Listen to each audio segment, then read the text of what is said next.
Bonjour à tous. Un cadre un petit peu inhabituel pour cette vidéo. Cela ne vous surprendra pas, je me trouve en Béarn, mais ce n'est pas parce que je suis au pays, comme on dit ici, que je vous parle de mesures, que je vais vous parler de mesures en faveur des langues régionales. Non, simplement, c'est parce que les mesures que je vais vous citer sont appliquées dans d'autres démocraties européennes. Et j'ai eu l'idée cette semaine pour ma lettre d'information sur le bout des langues, que je publie chaque semaine pour l'Express, vous le savez, de transposer ces mesures qui existent ailleurs en France. Alors, c'est l'avantage d'être en extérieur, il y a des voitures qui passent de temps en temps, même si le village n'est pas très grand. Voilà, je vais vous citer quelques exemples surprenants. Imaginez par exemple que demain, à Toulouse, à Montpellier, à Pau, ici en Béarn, la langue d'oc soit obligatoirement apprise par tous les élèves jusqu'à l'âge de 16 ans. Je répète, dans toutes les écoles du Grand Sud de la France, finalement, la langue d'oc est obligatoirement apprise par tous les élèves jusqu'à l'âge de 16 ans. Surprenant, eh bien, sachez-le, c'est la situation au Pays de Galles.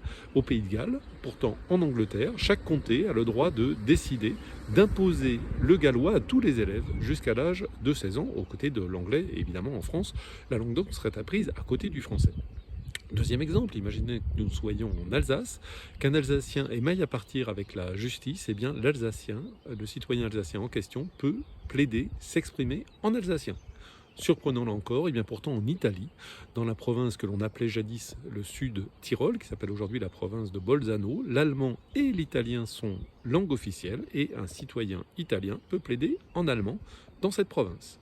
Troisième exemple, le statut de la Réunion est ainsi rédigé. Article 1, la langue officielle de la Réunion est le créole réunionnais.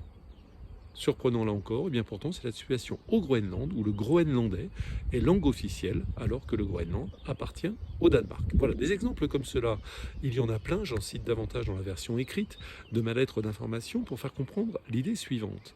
Ce n'est pas parce qu'on est un pays qui défend son unité, je le comprends très bien, que l'on doit avoir un monolinguisme linguistique.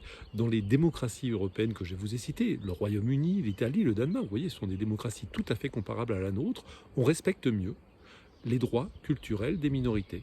Droits culturels des minorités qui sont, je le rappelle, un droit de l'homme. C'est un droit de l'homme et moi je suis français, très fier d'être français, très patriote, surtout quand la France se veut le pays des droits de l'homme, mais à condition évidemment que la France respecte les droits de l'homme. Or malheureusement, pour ce qui concerne les langues dites régionales, ça n'est pas le cas, donc je râle un petit peu sur ce plan-là, puis j'incite mon pays dont je suis très fier à faire un peu mieux, on peut toujours s'améliorer, et je constate que dans ces démocraties européennes-là, eh bien, on a compris une chose, c'est qu'il est bon d'avoir une langue commune. Moi je ne suis absolument pas adversaire du français langue commune, mais il y a une différence entre langue commune et langue unique. Langue commune, le français langue commune, oui, le français.